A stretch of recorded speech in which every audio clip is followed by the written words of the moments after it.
The clink of glasses and the sharp rise of laughter echoed through the dining hall like a cruel chorus. I stood near the table, clutching a silver tray stacked with steaming dishes, my hands trembling so badly I thought the plates might crash to the floor. "Hannah!" My mother's voice rang out, smooth but cutting. "Don't just stand there. Bring the food around. You can at least handle that, can't you?" The room erupted with muffled snickers. Before we begin, drop a comment and tell us where are you from and from which city you're watching our videos. And after watching the whole video, don't forget to tell us what would you do in this situation. Be honest, tell me in the comments below. We read every comment. Let's begin. Sabrina, my older sister, leaned back in her seat with a glass of wine, her lipstick-perfect smile dripping with superiority. "Careful, everyone," she said loudly. "Hannah's not known for balance. Wouldn't want dinner on your laps." The laughter that followed struck harder than a slap. My throat tightened. I forced one step forward, then another, the weight of the tray pressing into my arms like a punishment. I tried to keep my eyes low, tried to disappear, but the sting of their judgment wrapped around me. "Over here, Hannah," my Aunt Diana called, snapping her fingers like I was some hired help. "Potatoes first? And hurry up, some of us are starving." Heat rushed up my neck. I wanted to scream. To tell them I wasn't their servant, wasn't their charity case, wasn't the shadow they could push around. But my voice caught, locked by years of silence. My hands shook harder. Then, without warning, a hand covered mine. Ethan, my husband. His grip was steady, warm, grounding me in that storm of humiliation. His chair scraped back as he stood, towering in quiet defiance. The room fell into stunned silence. Without looking at them, he slid the tray out of my shaking hands, set it down with deliberate calm, and reached for me. His fingers laced through mine like steel chains, unbreakable. He didn't speak. He didn't need to. His silence was thunder. With a sharp inhale, he pulled me to his side. And then, step by step, he walked us both out of that room, past Sabrina's frozen smirk, past my mother's parted lips, past Diana's shocked stare. The only sound was Ethan's shoes against the hardwood. Each strike a defiance, each stride a refusal to bow. When the door shut behind us, the world outside was cold, the night air biting my skin. My knees wavered, but Ethan didn't let me fall. He held me firm, his jaw tight, his eyes burning with quiet rage. "You don't serve them," he said, voice low, fierce. "Not now. Not ever again." Something inside me cracked open. My shame burned hot, but beneath it, something new sparked, an ember I hadn't felt before. I wasn't sure if it was strength or fury or both. But I knew this. They had humiliated me for the last time, and they would regret underestimating me. The phone lit up that night like a warning flare. First came the call from Sabrina, then my mother, then Diana. One after another, their names burned across the screen, and every time, Ethan hit decline. His face stayed calm, but the tightening of his jaw told me everything. "They don't deserve our words," he muttered, setting the phone face down on the counter. I sat on the couch, knees drawn to my chest, staring at my reflection in the black window. My cheeks were still flushed from earlier, but it wasn't embarrassment anymore. It was heat, a slow fire building in my chest. For years, I had let them mock me. I had let their words define me. The failure, the clumsy one, the girl who never measured up. Tonight had been their masterpiece of cruelty, the grand finale of all the little humiliations they'd piled on me over the years. But Ethan's silence, his simple act of walking me out, it had lit something in me, something they couldn't smother. The phone buzzed again. This time, Ethan turned it toward me. Lorraine's name flashed. "My mother. Answer if you want," Ethan said, his voice steady. "But remember, you owe them nothing." I hesitated, then pressed decline. My chest rose and fell with a strange, shaky laugh. "That felt good," Ethan smirked, sliding an arm around my shoulders. "Good, let it sink in. They'll call again. They'll text. They'll try to guilt you. But they can't touch you anymore unless you let them." As if on cue, the text started pouring in. From Sabrina. Wow. Dramatic exit, much? You embarrassed Mom tonight. Typical. From Lorraine. Hannah, you need to apologize. Family doesn't just storm out like that. From Diana. Ungrateful. After all we've done for you? Serving food is beneath you? Grow up. My hands trembled as I read them, but this time not with fear, with anger. I could almost hear their voices in those words, dripping with contempt, blind to the humiliation they had thrown at me. Ethan leaned in close, his lips brushing my ear. Delete them. Don't give them the satisfaction. But I didn't delete them. Not yet. I stared at those texts, memorizing every word. Because someday soon I wanted to read them again, not as a victim, but as someone who had risen above all of it. That night, lying in bed, I couldn't sleep. My mind replayed the party in vivid detail. Sabrina's smirk, my mother's smug tone, Diana's snapping fingers. Every sound, every glance replayed like a film I couldn't switch off. At one point, Ethan rolled over, eyes half open. Still awake? Yes, I whispered. He touched my hand gently. What are you thinking? I stared into the dark. That I've wasted years letting them define me. That I've swallowed every insult, every laugh at my expense. And that tonight? Tonight might have been the last time. Ethan's eyes softened, but his voice carried that quiet steel I had always admired. Then let it be the last time. You don't need to fight them with words. You fight by living better, stronger, smarter. I nodded, my chest tightening. He was right. Screaming at them wouldn't change anything. But showing them I was no longer the weak girl they toyed with?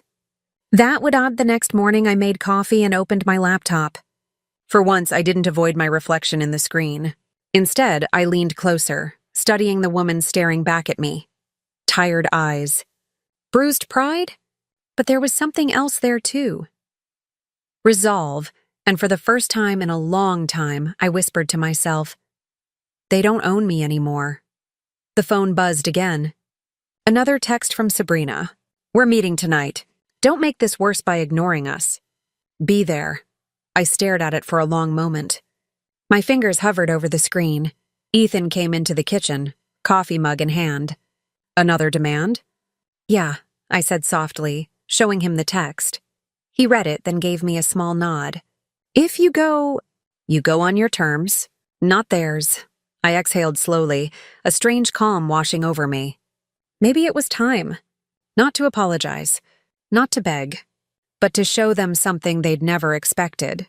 Because the girl they mocked last night was gone, and the woman walking into that room tonight would not tremble again. The restaurant buzzed with chatter, silverware clinking against plates, glasses toasting under dim light. My stomach knotted as I walked in, Ethan at my side. Sabrina had chosen the most crowded place in town. Of course she had. She wanted an audience. At the back table, they waited. Sabrina, lounging with her glass of wine. My mother, Lorraine, lips pursed tight. Aunt Diana, leaning forward like a judge about to deliver a sentence. Sabrina spotted us first. She waved, a smirk tugging at her lips. Well, look who finally decided to show up. I slid into the empty chair, Ethan sitting beside me. I kept my shoulders straight, my face calm. My hands didn't shake this time. Lorraine cleared her throat. Hannah, last night was unacceptable. Family doesn't walk out in the middle of dinner. You humiliated us. My chest tightened, but I didn't flinch. I didn't humiliate anyone, I said evenly. I just refused to play your servant. Diana scoffed, rolling her eyes. You're overreacting. It was a joke. Everyone pitches in sometimes. No, I said, my voice sharper now. It wasn't a joke. It was a display. You wanted me small. You wanted me trembling in front of your friends. And you enjoyed it. Sabrina leaned forward, smirking. Oh, come on. Don't act like a martyr. You've always been sensitive. You can't handle a little teasing, and suddenly you think you're above us. The word above struck me like a dare. I glanced at Ethan, who sat stone-faced, letting me take the lead. My pulse raced, but not from fear, from fire. I've let you tear me down for years, I said, meeting Sabrina's eyes. You called me useless, clumsy, weak, and I believed it. I carried it. But last night, when Ethan took my hand and walked me out, I realized I don't have to carry it anymore. Lorraine's expression hardened. You're being dramatic. We raised you, gave you everything. And this is how you repay us? By turning against family? I laughed under my breath, quiet, bitter. Family protects each other. Family doesn't put one of their own on display like a servant at a dinner table. You've mistaken control for love, Lorraine. And I'm done playing the part you wrote for me. The table went still. Sabrina blinked, caught off guard by the edge in my tone.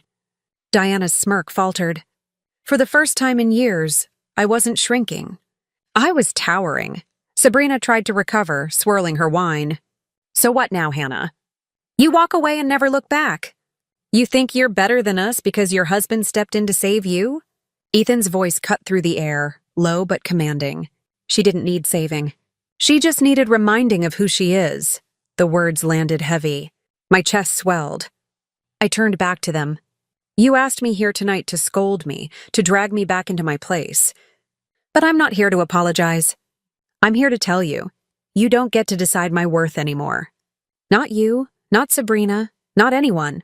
Lorraine's face flushed red, her voice trembling with fury. If you walk away from this family, Hannah, don't expect us to be here when you come crawling back. I leaned in slightly, my voice calm, almost cold. That's the difference. I won't be crawling anywhere. The silence that followed was suffocating. Even the clatter of dishes from nearby tables seemed to fade. For once, they didn't have a comeback. I pushed my chair back and stood, Ethan rising with me. My pulse thundered, but I didn't tremble. My hands were steady. My voice steady. My resolve unshakable. I looked directly at Sabrina, her smirk finally cracked. You wanted me to serve you dinner. Instead, I served you the truth. Ethan took my hand, just like the night before. We walked out, step by step, leaving them behind in their silence. This time, though, it wasn't just an escape. It was a statement, because I knew something they didn't. This was only the beginning. The days that followed were strangely quiet. No more endless calls, no more texts demanding apologies. Sabrina, Lorraine, and Diana had gone silent. But silence wasn't peace, it was strategy. I knew them well enough to recognize it. They weren't done. They were regrouping. Ethan and I carried on with our lives. He worked his shifts at the firm, and I, finally free from the shadow of their voices, threw myself into the design work I'd always been afraid to share. For years, I had sketched clothing in the back of notebooks, too embarrassed to tell anyone. I could already hear Sabrina's cruel laugh in my head. You? A designer? Don't be ridiculous, but now? I didn't care what she thought. I set up a small workspace at home. I sewed late into the night, the hum of the machine filling the silence where their insults used to live. And for the first time, I felt alive. One afternoon, Ethan came home early. He found me surrounded by fabric scraps and half-finished pieces. He leaned on the doorway, smiling softly. You look different, he said. I raised an eyebrow. Different how? Like a woman who stopped waiting for permission. His words sank deep. He was right. Weeks turned into months. My little sketches grew into finished garments. A friend convinced me to post photos online. Then a boutique owner in the city reached out. Then 2 more. Before I knew it, what had once been a secret hobby was becoming something real. The night of the boutique launch, I stood in front of a mirror in one of my own designs, nerves rattling but pride steady. Ethan adjusted his tie and gave my hand a squeeze. This is your night, he whispered. When we walked into the boutique, I froze. They were there, Sabrina, Lorraine, and Diana. Standing near the entrance, dressed to the nines, eyes wide as they took in the banners with my name printed across them, Hannah Whitmore Designs. My breath caught, but Ethan's grip on my hand steadied me. Let them see, he murmured. The boutique was buzzing. Fashion writers, local buyers, even a few influencers snapping photos. And there I was, the woman they had forced to carry trays at a party, now standing in the center of a room filled with people celebrating me. Lorraine was the first to speak, her voice cutting through the noise. Hannah, This is yours? I met her gaze, calm but firm. Yes, mine. Sabrina's smile wavered, her words dripping with disbelief. Since when do you do this?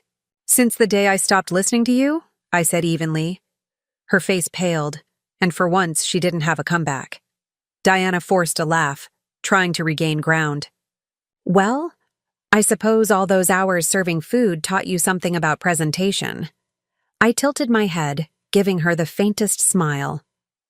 No. What taught me was walking away from people who only wanted me small. The weight of my words lingered, not just for them, but for everyone around us who had overheard. For the first time in my life, I didn't shrink under their eyes. I stood taller. The rest of the night was a blur of congratulations, handshakes, and orders placed. Ethan stayed close, proud but quiet, letting me shine. Later, when the boutique finally cleared, Sabrina approached again, her tone softer, almost desperate. Hannah, maybe we should talk. We're still family. I looked at her for a long moment, then shook my head. Family is more than blood. Family is who stands beside you when everyone else tries to break you. And I already have that. I glanced at Ethan, his steady presence by my side. Her lips parted like she wanted to argue, but nothing came out. I walked away, hand in Ethan's, my heart lighter than it had been in years. That night, as we drove home under the glow of city lights, I leaned my head against his shoulder. Do you think they'll ever change? I whispered. Ethan's hand tightened around mine. Maybe, maybe not. But it doesn't matter anymore. You've changed. That's what counts. I closed my eyes, the weight of his words wrapping around me. He was right, because the real revenge wasn't their shame. It was my freedom, and I had finally claimed it.